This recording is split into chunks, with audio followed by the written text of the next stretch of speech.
En este programa, viviremos la pasión de los videojuegos en escenarios increíbles y con los mejores gamers del planeta. Escucharemos las mejores composiciones musicales hechas con el sonido de las consolas a través del tiempo. Y te diremos los efectos que tienen los videojuegos en el comportamiento humano.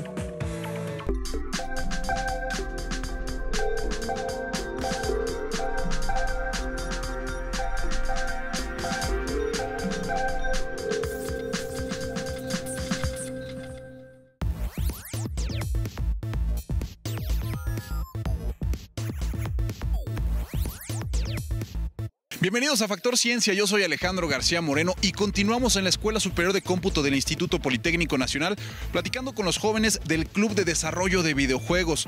Ya vimos lo importante que es para un videojuego la historia, pero también la parte artística y por supuesto la programación.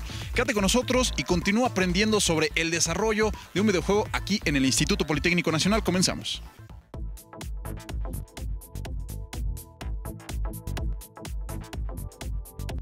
Y bueno, en este proceso ya nos pusimos de acuerdo, ya tenemos pues definida la historia que queremos contar. Ahora viene la parte del arte, cómo lo vamos a ver, cómo vamos a tener nuestro videojuego, digamos, tangible. Para ello estoy con David Arenas, él está encargado justamente de hacer estas ideas tangibles, estas ideas realidad. David, muchas gracias. Platícanos, ¿qué es lo que estamos viendo aquí?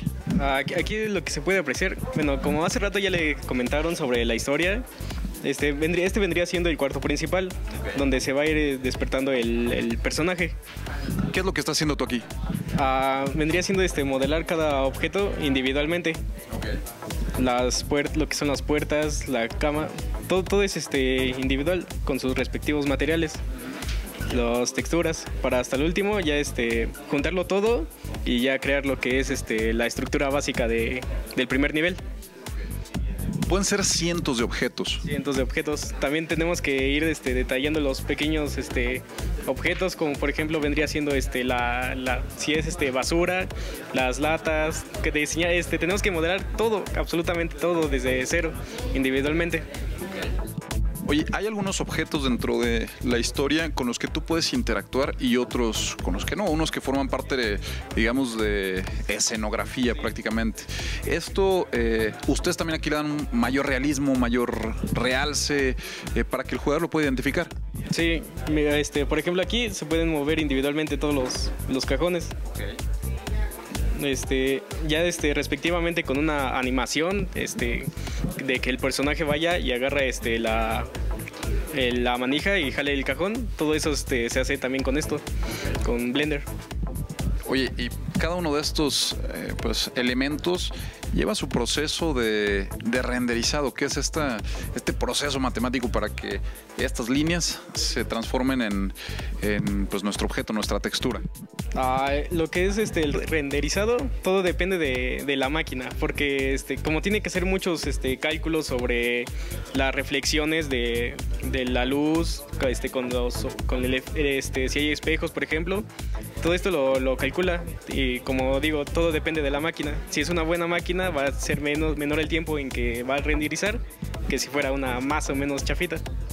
¿Cuánto calcula, David, que se van a tardar ustedes en el videojuego ya terminado? Tienen un reto interesante que es aproximadamente un año, es lo que me decían, ¿verdad? Sí. Pero les lleva, o sea, los van a tener trabajando intensamente. Sí, es mucho trabajo porque sí, todo es muy preciso y tiene que ser muy, muy detallado, porque como en este caso, como va a ser en primera persona, todo lo que lo vas a ver muy de cerca. Entonces sí tiene que estar más o menos detallado para que sea presentable.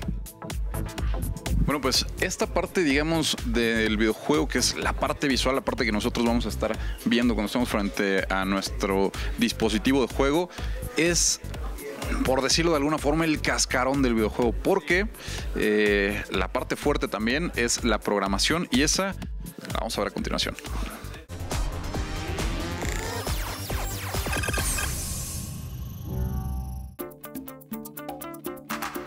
La realidad virtual apenas inicia. Un mundo mágico, un fenómeno sustraído de la ciencia ficción. Ilusiones que engañan al cerebro, construidas con el poder de las computadoras. Ambientes dinámicos, tridimensionales, con sonido envolvente muy parecidos a la realidad, que nos llevan a experimentar la sensación de estar en otro lugar.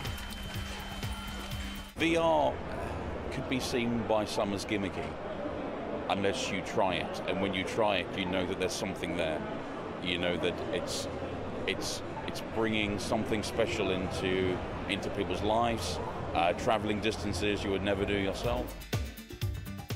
El término realidad virtual se debe al programador estadounidense Ivan Sutherland, pionero en el diseño automatizado, el modelado tridimensional e inventor del primer casco visor de realidad virtual. En los años 70 del siglo XX, el Departamento de Defensa de Estados Unidos utilizó un simulador de vuelo por computadora que ayudó a un mejor desempeño y a no poner en riesgo la vida de los futuros pilotos. La NASA, antes de enviar al espacio a sus astronautas, los capacita con diferentes simuladores. De otra forma, esto no sería posible.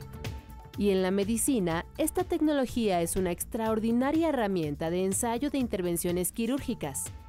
La visualización virtual no solo recrea escenarios fantásticos, también nos lleva a visitar espacios reales. Los principales museos del mundo ofrecen recorridos virtuales con panorámicas de 360 grados. Solo necesitamos una computadora o un dispositivo electrónico para disfrutar de la experiencia. En un futuro cercano, esto se transformará en una actividad totalmente inmersa en tiempo real. No importa dónde estemos, viviremos experiencias reales y sentiremos que estamos en ese otro lugar. You can have 360 video camera streams around the world. Operators can send feeds, for instance, from sporting events, from museums, restaurants, and so forth. Users could connect to those VR streams, and as they connect to them, they can engage users within that space. Dentro de la realidad virtual, el nivel de inmersión está en relación de los dispositivos que se usen. Cascos, lentes, cámaras, guantes, plataformas y otros aditamentos. En el terreno del entretenimiento, la realidad virtual se ha transformado en una industria millonaria. Las empresas compiten ferozmente para ofrecer a los consumidores sus mejores productos. Pero eso no es todo. Ahora es posible acceder a un mundo artificial ilimitado con efectos visuales sin precedente. The Void es el primer parque temático de realidad virtual en Utah, Estados Unidos. Una incursión a otra dimensión, un auténtico desafío para los sentidos. Fue creado por Cambridge Neisser, experto en informática, y Curtis Hickman, artista de efectos especiales. En The Void no solo ves y oyes, también tocas el entorno, los objetos, sientes la lluvia y caminas durante kilómetros sin salir de una habitación. Es una tecnología que se despliega en salas vacías de 18 por 18 metros, con apoyo de un sofisticado equipo de cascos de realidad virtual con visión de 180 grados y resolución 4K, guantes, chaleco y otros accesorios, así como simuladores de 360 grados. La aventura se vive solo o con otros jugadores con los que se interactúa como si se estuviera dentro de una película. Esto es el principio de la realidad virtual, una revolución tecnológica que rompe fronteras.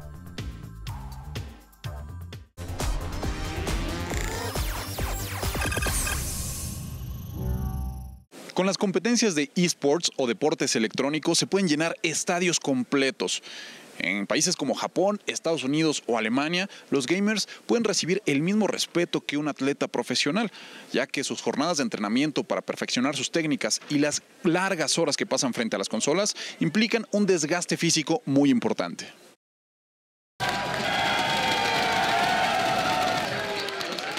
La pasión por los videojuegos se desborda de principio a fin en los deportes electrónicos, que ahora llegan a escenarios inimaginables. Los cimientos y las butacas de los estadios vibran con miles de aficionados que se dan cita para ser testigos de encuentros sin precedente. Ubicados en el centro de la pista y sentados frente a una pantalla manipulando el mando de la consola, los jugadores protagonizan verdaderos duelos online en los campos de batalla.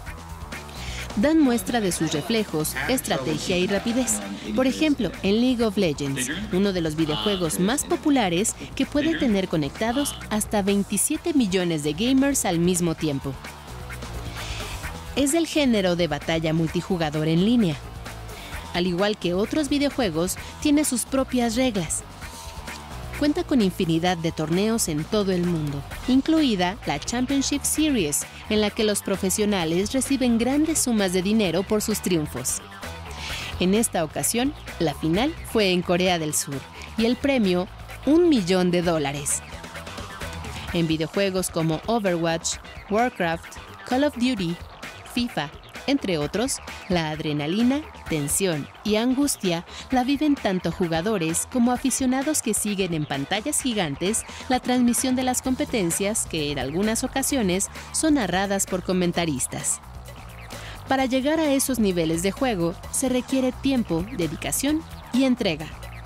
Es tal la tensión que se vive que un estudio realizado por la Escuela Superior de Deportes de Alemania reveló que estos jugadores presentan niveles de estrés similares a los de un conductor de coches de carreras.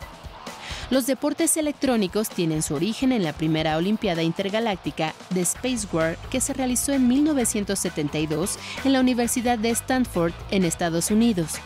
Congregó a decenas de estudiantes y el ganador recibió la suscripción anual a una revista. 8 años después, Atari organizó el torneo Space Invaders en Nueva York con más de 10,000 participantes. Con el paso del tiempo, estas competencias se convirtieron en un deporte muy lucrativo que genera una gran audiencia, provocando llenos totales en estadios de ciudades como Seúl, en Corea del Sur, Berlín, Alemania, Madrid, España, Nueva York, Estados Unidos y Toronto, Canadá.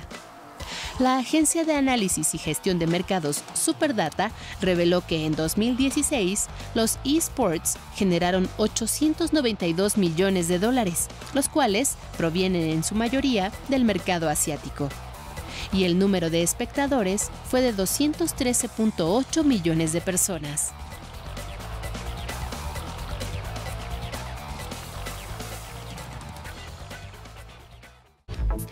Bueno, de la parte de la narrativa, de la cuestión visual dentro de la creación de un videojuego, ahora vamos a pasar al corazón de este tipo de proyectos, que es la programación.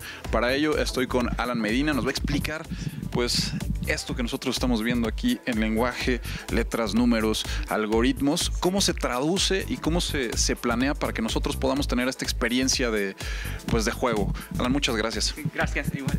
¿Qué estamos viendo aquí? Pues lo que estamos viendo aquí es un código el cual especifica prácticamente cómo reacciona la vida de este misil. Es de un juego que es tipo Space Invaders, y en el cual aquí se especifica la vida.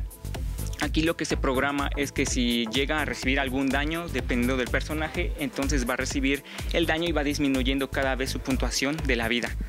Eso es lo que se está viendo aquí. Después, si se llega a llegar más lejos y empiezas a destruir a todas las naves, al final, como se ve aquí, te llega a una pantalla de victoria, en el cual te dice que ganaste y te manda a otro nivel.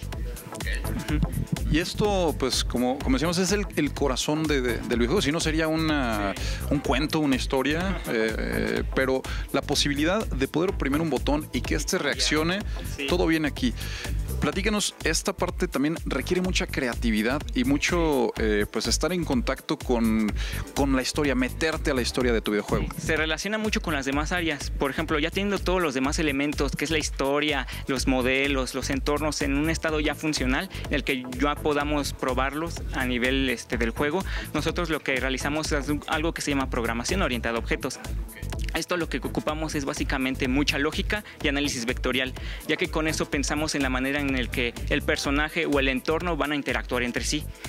Lo que hacemos principalmente es utilizar vectores, en los cuales se define, por ejemplo, el movimiento de un personaje o como su interacción, desde cosas tan sencillas como acercarte a una puerta y que te salga un diálogo de presiona A para abrir la puerta, hasta cosas tan más complicadas como, por ejemplo, en un RPG en el cual se toman los aspectos como ataque, vida, resistencia, magia y otras cosas se programan directamente de aquí, pero dependemos mucho de lo demás.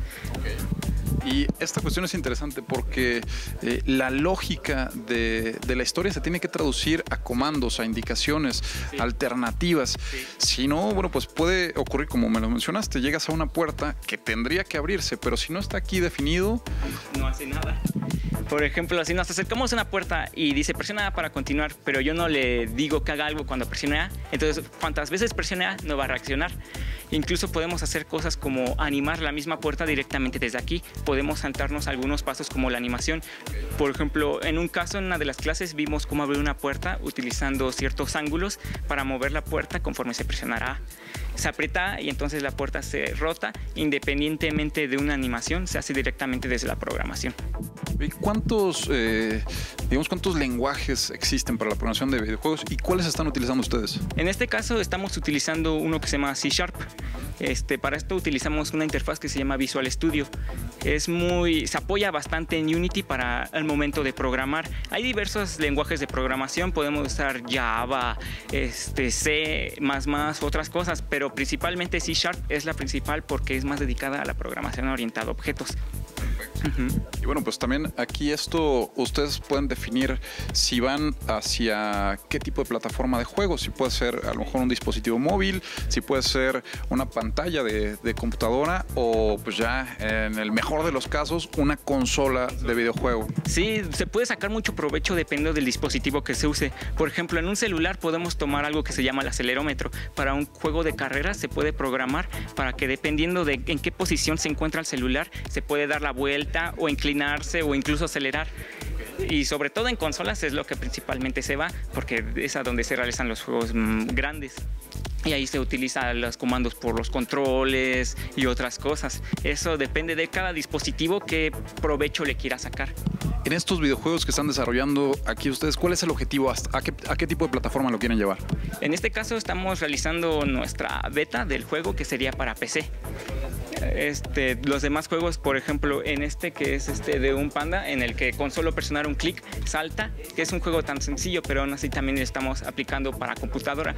También tenemos pensado, por ejemplo, en este juego o en el que vimos de las naves, utilizarlo para dispositivos móviles, porque los controles son bastante sencillos. Con dar un solo toque ya reaccionaría e interactuaría con el entorno. Pues ahí está. Elaborar un videojuego requiere todos estos pasos que hemos estado aquí presentándoles y esperemos que pues a finales de este año podamos estar viendo ya el videojuego que están desarrollando aquí en el Politécnico. Alan, te agradezco muchísimo esta entrevista. Quédense con nosotros, esto es Factor Ciencia, continuamos.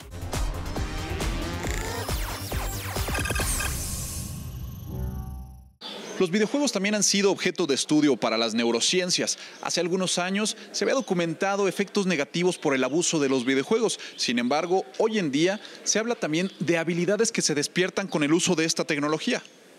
Los videojuegos establecen una actividad violenta, pero esto debemos establecer que no todos los videojuegos son violentos.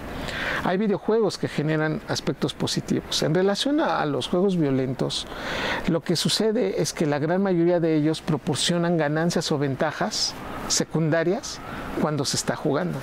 Entonces es extraordinariamente adictivo por un lado, cosa que tienen cualquier tipo de videojuegos, pero establecen una relación de generar cierto tipo de beneficios a través de estar matando o estar siendo agresivo en un procesamiento que cuando se aprende, el cerebro, entre más inmaduro sea, establece cierto tipo, digamos, de aprendizajes que pueden incidir en la etapa adulta. Hay un periodo crítico de formación en ciertas estructuras cerebrales que tenemos que tener cuidado. Esto es entre los 8 y 12 años de edad. Cuando estamos en esa edad, la conexión entre la amígdala cerebral, el hipocampo y el giro del cíngulo se establecen comunicaciones neuronales de reverberancia. ¿Esto qué quiere decir? Recuerdo, me emociono, interpreto. El giro del cíngulo se relaciona con las memorias, hipocampo, y con las emociones, amígdala cerebral. Cuando una persona ve violencia, cuando una persona ve abandono, cuando una persona ve agresión, entre los 8 y 12 años de edad, se trastoca la organización de estas estructuras. Es un periodo crítico. Después de ese periodo ya no tiene tanto impacto. Sin embargo, lo que hoy reconocemos es que una persona puede llegar a reproducir situaciones de violencia en etapa adulta, porque precisamente en cierta etapa de su vida estas estructuras se conectaron en forma anómala y la reverberancia de lo que va a ser es la violencia que vio en esas etapas. Lo que estoy diciendo es que los videojuegos llegan a ser este tipo de circunstancias cuando se utilizan más de 9 horas por semana un videojuego violento y cuando son más jovencitos los niños. Pero el periodo crítico son 8 y 12 años. Por otro lado, existe el procesamiento de que sí pueden incrementar atención, siempre y cuando sean juegos creativos. Cuando estamos hablando de organizar, de armar tridimensionalmente, este tipo de circunstancias hacen que el cerebro incremente la conectividad y, por ejemplo, las terminaciones nerviosas de las manos se incrementan. Hoy reconocemos que este aspecto positivo sí también lo tienen los videojuegos, y cuando lo sabemos llevar y sabemos motivar, estos pueden tener ciertos grados de cuestiones positivas. Es decir, no podemos estigmatizar ni tampoco señalar que todos sean malos. Yo lo que puedo decir finalmente a este punto es que lo que estamos viendo es que tal pareciera que no existe una retroalimentación positiva entre los adultos que saben lo que están viendo los hijos y los hijos que no tienen una explicación de lo que están viendo. La gran mayoría de nosotros, por ejemplo, los adultos, debemos entender que el videojuego tiene la clasificación en su caja. Y ahí sabemos para qué edades son aptos.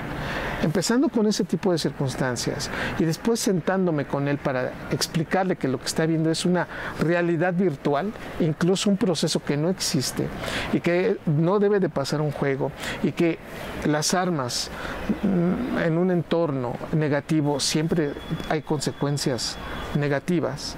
Este proceso, mientras no se explique, seguiremos viendo esta situación de riesgos innecesarios jugando un videojuego.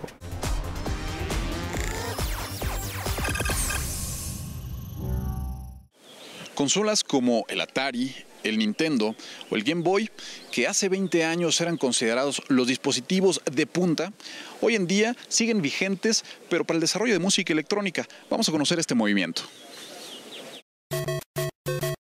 Hace 20 años, estos sonidos marcaron la forma de jugar de toda una generación. Salían de consolas de 8 bits, que dieron vida a contenidos clásicos como los de Atari, Commodore, Game Boy, entre otros. Hoy representan una nueva forma de arte. Es la música del futuro con aparatos de hace más de 20 años. Ellos son músicos, productores, DJs y, por supuesto, gamers. El juego es la base de su propuesta de vanguardia.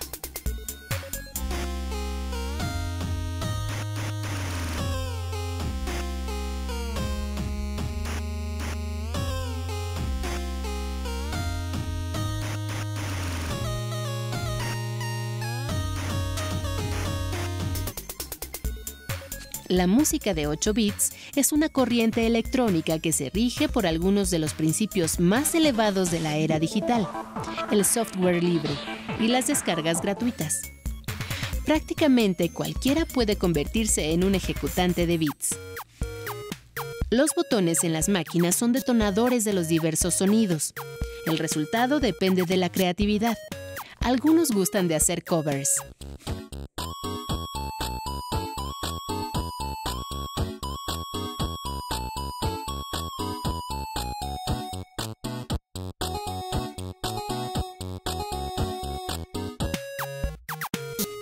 Otros hacen fusión o asumen el rol de DJs. El común denominador es que se divierten. En nuestro país recientemente se creó el colectivo Chipotle, agrupación que cuenta con un sitio en línea donde se pueden descargar las piezas de 8 bits de artistas mexicanos y de América Latina.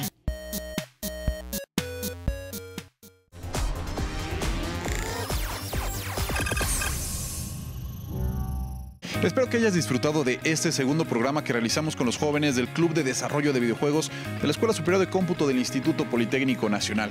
Yo te recuerdo que puedes seguirnos en Twitter, en Facebook, visitar nuestro portal o descargar cualquiera de nuestros programas a través de iTunes. Y no olvides que seguimos investigando lo que ocurre en el mundo de la ciencia y la tecnología para llevarlos a tu pantalla. Yo soy Alejandro García Moreno y esto fue Factor Ciencia. Te espero la próxima semana.